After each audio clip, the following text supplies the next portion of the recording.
Bonjour et bienvenue dans les coulisses de la littérature, le podcast pour tous les aficionados de l'encre et de la plume.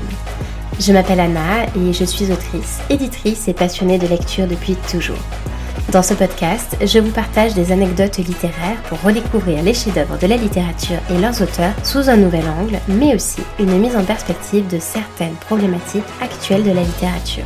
Alors, prêt à entrer dans la secte des adorateurs de mots avec moi ?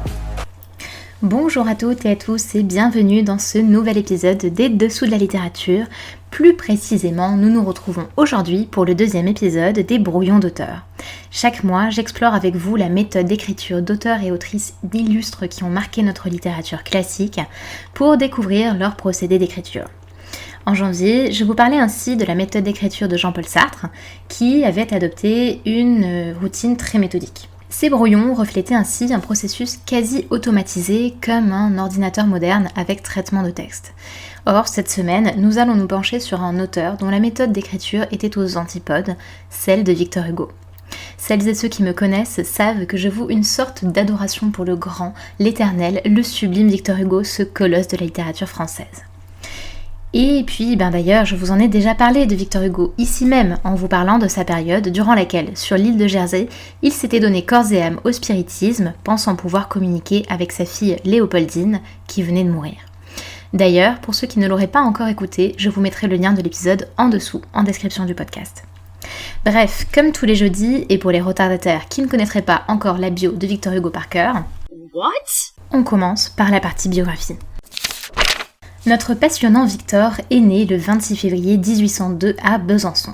Il a 2 frères et en raison de sa santé fragile, sa mère prend beaucoup soin de lui.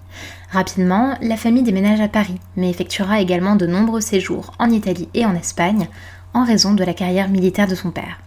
On comprend ainsi comment il connaît la ville d'Hernani, dans le Pays basque espagnol, qui deviendra plus tard le lieu de sa pièce romantique révolutionnaire, dont une célèbre bataille littéraire s'ensuivra. Mais ça, c'est pour un autre épisode de podcast. J'en reviens à mes moutons hugoliens. En 1812, il va s'installer à Paris avec sa mère qui vient de se séparer de son père. Puis, en 1815, il entre en pension et commence à rédiger ses premiers vers, à 13 ans donc, excusez du peu. À 14 ans, notre aimable et modeste Victor note dans son journal « Je veux être Chateaubriand ou rien ». Tout est dit. Il entre ensuite en classe préparatoire au lycée Louis-le-Grand, démontre de belles aptitudes en mathématiques, mais comme en parallèle, il obtient de beaux succès littéraires en participant à divers prix, dont je vous épargne l'énumération, il délaisse très vite les sciences pour se consacrer pleinement à la littérature. En 1821, âgé de 19 ans, il publie son premier recueil de poèmes, intitulé Odes, qui est acheté, lu et apprécié par nul autre que le roi Louis XVIII, qui lui octroie alors, pour son talent, une pension annuelle de 1000 francs pour lui permettre de se consacrer à son art. Emmanuel ou Gabriel, si vous m'entendez, n'hésitez surtout pas, je vous fais parvenir un exemplaire de mon livre quand vous voulez. En 1822, il épouse Adèle Fouché, son amie d'enfance et avec laquelle il aura 5 enfants. En 1827, il publie Cromwell, une pièce de théâtre qui rompt avec de nombreuses conventions de l'époque et jette les prémices de la littérature romantique dont il sera toute sa vie l'immense chef de file. Il se lie au fur et à mesure des années d'amitié avec Alfred de Musset, Mérimée, Delacroix, mais également Lamartine, entre autres. De 1830 à 1843, c'est la période presque exclusivement théâtrale d'Hugo, avec la parution, par exemple, en 1830 d'Hernani, qui sera à la fois un triomphe et une polémique artistique majeure dans le siècle. En 1833, il rencontre l'actrice Juliette Drouet, qui deviendra sa maîtresse pendant 50 ans. Et en 1838, il y a la publication de Ruy Blas, une autre de ses pièces majeures. Il entre à l'Académie française en 1841 et accède par là à une première éternité. En 1843, sa fille Léopoldine meurt noyée avec son mari, événement tragique qui marquera par son deuil la personnalité d'Hugo et qui entraîne d'ailleurs une très longue pause littéraire qui durera jusqu'à son exil en 1852. Un peu moins de 10 ans donc. À présent que les jalons de sa carrière littéraire ont été posés, encore me faut-il parler de son engagement politique qui commence au milieu des années 1840. Il va alors se dévouer pour de multiples causes. La réduction du temps de travail des enfants, il plaide en faveur de la Pologne pour qu'elle retrouve son indépendance et il deviendra ensuite tour à tour maire du 8e arrondissement de Paris et député. Mais son engagement politique le plus connu et qui est celui qui lui a valu l'exil, à savoir son opposition farouche à Louis-Napoléon Bonaparte suite à son coup d'État, qu'il surnommera Napoléon le Petit, et qui prononce d'ailleurs son bannissement du pays par décret en 1852. Victor Hugo lui reproche en effet sa politique réactionnaire et restera dans l'opposition et en exil malgré l'amnistie que Louis-Napoléon Bonaparte finit par prononcer à son encontre. Son exil durera 19 ans, passant de Bruxelles à Jersey, puis sur l'île de Guernesey. C'est durant son exil qu'il publiera Les Misérables en 1862, Les Travailleurs de la mer en 1866, puis L'Homme qui rit en 1869. Ce n'est que le 5 septembre 1870, lors de la proclamation de la Troisième République française, qu'il accepte enfin de rentrer dans sa patrie où il est accueilli en héros.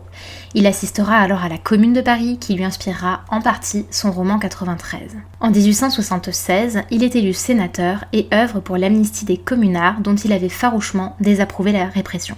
Il meurt le 22 mai 1885, obtiendra des obsèques nationales, bien qu'il ait insisté pour avoir une cérémonie dans le corbillard des pauvres. Son corps est inhumé au Panthéon après avoir été exposé à l'Arc de Triomphe pendant quelques jours, le 1er juin 1885. Et pendant le transfert, et donc pendant le cortège qui accompagne son cercueil de l'Arc de Triomphe au Panthéon, ce sont plus de 2 millions de personnes qui viennent assister à ses funérailles.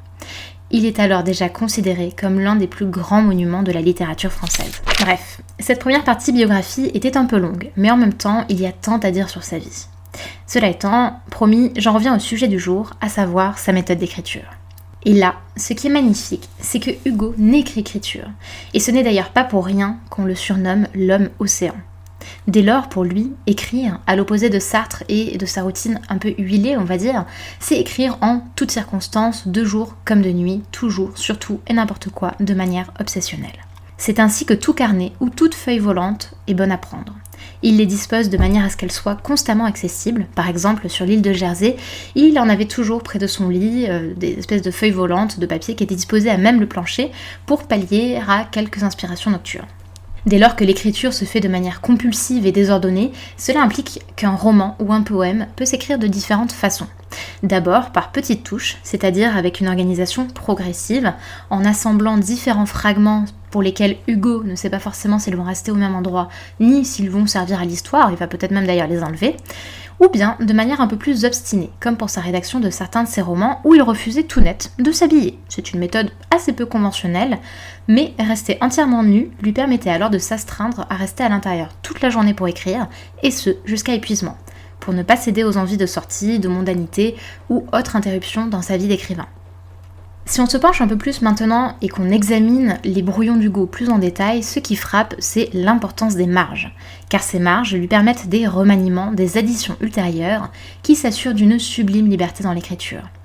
Et c'est assez frappant d'ailleurs, ce fonctionnement, car je possède les éditions intégrales de tous ses écrits et de tous ses dessins, et il y a quand même la moitié d'un tome entier, assez conséquent, de plusieurs milliers de pages, qui ne sont rien d'autre que des fragments, où l'on retrouve ce sens de la formule et de ce que notre langage contemporain en franglais surnommerait le sens de la punchline. Je pense que pour chacun d'entre nous, en lisant Hugo, c'est d'ailleurs surtout ça qui reste, presque davantage que ses intrigues.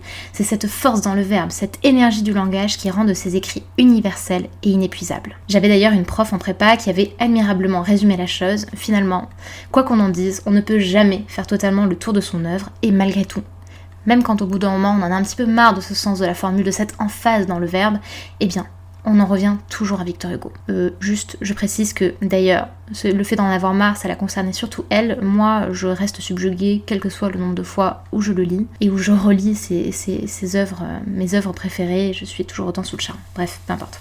Cette énergie, on la retrouve ainsi dans ces feuillets de brouillon, disais-je, souvent surchargés, souvent illisibles, car les marges servent aux corrections, mais laissent également entrevoir le jaillissement de l'inspiration pour des fragments et passages ultérieurs qui, somme toute, n'auraient rien à faire sur le feuillet en question.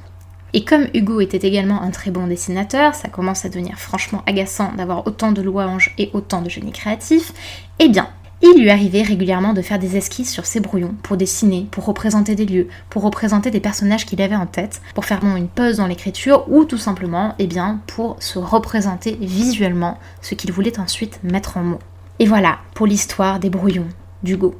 Je vous conseille d'ailleurs la très belle expo virtuelle de la BNF sur le sujet et la visite de la Maison d'Hugo à Paris, un incontournable quand on veut découvrir un peu plus cet auteur. Les dessous de la littérature, c'est tout pour aujourd'hui. On se retrouve la semaine prochaine et surtout, n'oublie pas de t'abonner pour recevoir tous les derniers épisodes. À bientôt!